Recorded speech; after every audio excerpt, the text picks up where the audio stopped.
ہم اس دور میں جی رہے ہیں جہاں کاسٹ سسٹم پوری طرح سے حاوی ہے۔ کاسٹ کے نام پر آج بھی لوگوں کے ساتھ مار پیٹ کی جاتی ہے۔ انسان کاسٹ کو اپنے ساتھ چپکا کر چل رہا ہے کیونکہ وہی اس کی آئیڈینٹی ہے۔ ایک انسان دوسرے کی کاسٹ جاننے میں اتنا انٹرسٹڈ ہے کہ کوئی بھی ڈائریکٹ پوچھ لیتا ہے کہ بھائی تمہاری کاسٹ کیا ہے۔ کاسٹ کو لے کر ہم اتنے سیریس ہیں کہ اب اسلام میں بھی جاتیوں کی بات ہونے لگی جو اسلام میں ہے ہی نہیں۔ علامہ اقبال کی ایک پوئٹری ہے کہ ایک ہی صف میں کھڑے ہو گئے محمود و ایاز، نہ کوئی بندہ رہا نہ کوئی بندہ نواز۔ بادشاہ محمود اور ان کا ایک غلام تھا ایاز۔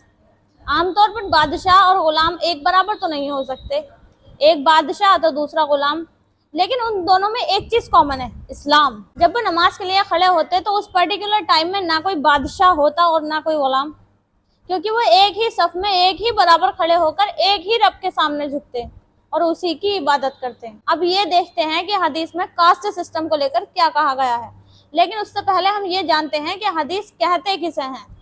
حدیث کی جو ایکچوئل میننگ ہے وہ ہے نریشن، اس کو اردو میں روایت کہا جاتا ہے۔ حدیث وہ ہے جو رسول اللہ صلی اللہ علیہ وسلم نے کہی، اس کو حدیث کہتے ہیں، جو کہ Islamic practice, ethics, religious guide line, interpretation of شریعت جیسے پوائنٹ کو سمجھنے کے لیے ایک امپورٹنٹ سورس ہے۔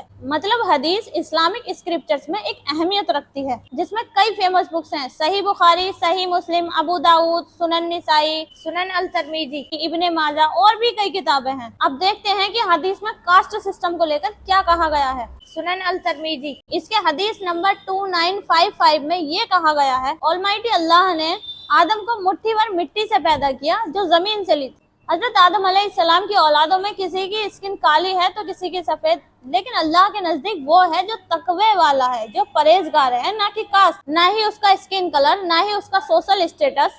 ایک اور کتاب ہے مسند احمد، اس کے حدیث نمبر 22978 میں لگ بھگ اسی بات کو مینشن کیا گیا ہے۔ ایک اور حدیث شعب الایمان، اس کے بھی حدیث نمبر 4767 میں یہ کہا گیا ہے، ریلیجن یا اچھے کاموں کے علاوہ کوئی بھی کسی سے بہتر نہیں۔ یہ کچھ حدیث میں نے آپ کے سامنے رکھی جس میں کہیں بھی کسی انسان کو اس کی ذاتی یا پھر اس کے رنگ یا پھر اس کی نسل کی وجہ سے اس کو اونچا نیچا یا چھوٹا یا بڑا بتایا گیا ہو، بلکہ ریسرچ میں یہ کہیں نہیں ملا کہ اسلام میں کوئی کاسٹ سسٹم کی بات ہو رہی ہو، بلکہ ہر جگہ ایکویلٹی کی بات ہو رہی ہے۔ تمام انسان مرتبے میں برابر ہیں، پیدائشی طور پر نہ کوئی افضل ہے اور نہ کوئی ارجل، نہ کوئی اونچا ہے نہ کوئی نیچا۔ پیدائشی طور پر اونچی نیچ ہوگی ایکوائرڈ کریکٹر کی وجہ سے، جو آپ نے حاصل کیا، آپ نے زیادہ علم حاصل کیا، آپ کی عزت کی جائے گی، آپ خادم خلق ہیں، آپ کی عزت کی جائے گی۔ یہ ساری چیزیں ایکوائرڈ ہیں جو بعد میں انسان نے حاصل کی۔ پیدائشی طور پر نہ کوئی اونچا ہے نہ کوئی نیچا ہے۔ ایک بڑا انقلابی پیغام ہے قرآن کا، پورے عالم انسانیت کے لیے۔ اب دیکھتے ہیں کہ قرآن کاسٹ ریلیجن کے بارے میں کیا کہتا ہے۔ سورہ الحجرات چیپٹر 49 آیت نمبر 13، یا ایھا الناس، اے لوگو، انا خلقناکم، ہم نے ہی تم سب کو پیدا کیا، من ذکر و انثی وجعلناکم شعوبا وقبائل، تمہیں قوموں میں اور قبیلوں میں تقسیم کر دیا، تمہاری رنگتیں مختلف ہیں، تمہارے ناک نقشے مختلف ہیں، تمہاری بولیاں مختلف ہیں، وَجَعَلْنَكُمْ شُعُوبًا وَقَبَائِلَ لِتَعَارَفُوا إِنَّ أَكْرَمَكُمْ عِندَ اللَّهِ أَتْقَاكُمْ إِنَّ اللَّهَ عَلِيمٌ خَبِيرٌ۔ یہ صرف تعارف کے لیے ہیں، یہ کوئی معیار نہیں ہے کہ یہ بلند ہے اور وہ کم ہے، وہ نسل اونچی ہے وہ نسل نیچی ہے، کالے جو ہیں وہ نیچے ہیں اور گورے جو ہیں وہ اونچے ہیں۔ پیدائشی طور پر سب انسان بالکل برابر ہیں۔ اس اصول پر ہم نے بھی زیادہ غور نہیں کیا۔ جس معاشرے میں ہیں وہاں پیدائشی طور پر برہمن اونچا ہے اور شودر نیچا ہے۔ تو یہ صورتحال جس میں قرآن مجید کہتا ہے، دیکھو لوگو، تم میں بنیادی طور پر، پیدائشی طور پر، رنگت کے طور پر، نسل کے طور پر نہ کوئی افضل ہے نہ مفضول ہے، نہ کوئی اعلیٰ ہے نہ کوئی ادنا ہے۔ یہ فوٹو آپ دیکھ رہے ہیں، یہ ہے حج کے ٹائم کا، جس میں دکھ رہے لوگوں میں کوئی کسی کنٹری کا ہے تو کوئی کسی کنٹری کا، کوئی امیر ہے تو کوئی غریب، کوئی کالا ہے تو کوئی گورا، سب کی ڈریسنگ سیم ہے۔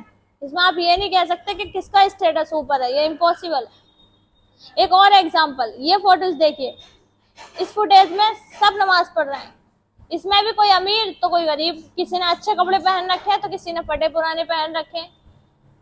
اس میں کس کا اسٹیٹس اوپر ہے یا کس کا اسٹیٹس نیچے، یہ معنی نہیں رکھتا۔ اگر کوئی غریب کسی امیر کے پاس آ کے کھڑا ہو جائے تو اس امیر کو یہ اتھارٹی نہیں ہے کہ وہ اس کو ہٹا سکے۔ اس کے علاوہ نماز میں ہزاروں لوگ شامل ہوتے ہیں، کسی کا اسٹیٹس اوپر ہوگا تو کسی کا بہت کم، لیکن یہ سب ایک اس انسان کے پیچھے کھڑے ہیں جو ان میں سب سے زیادہ بہتر ہے، جس کے پاس زیادہ نالج ہے۔ یہاں یہ معنی نہیں رکھتا کہ سوسائٹی میں اس کا اسٹیٹس کیا ہے۔ امیر ہو یا غریب اسے پیچھے کھڑا ہونا ہی پڑے گا۔ خیر سوال یہ ہے کہ جب اسلام میں کاسٹ سسٹم نہیں ہے تو مسلمان آپس میں بٹے ہوئے کیوں ہیں؟ کوئی خان، کوئی پٹھان، کوئی سیخ، کوئی جلاہا، کوئی سید، کوئی انصاری اور نہ جانے کیا کیا۔ مسلمانوں کو 3 گروپ میں ڈیوائیڈ کیا ہوا دکھایا جاتا ہے: اشراف، اجلاف اور ارجال۔ ہندوازم میں جیسے برہمن، چھتریہ، ویشیہ، شودر ہوتے ہیں۔ خیر جب اسلام میں کوئی کاسٹ ریلیجن نہیں ہے تو پھر معاشرے میں کیوں؟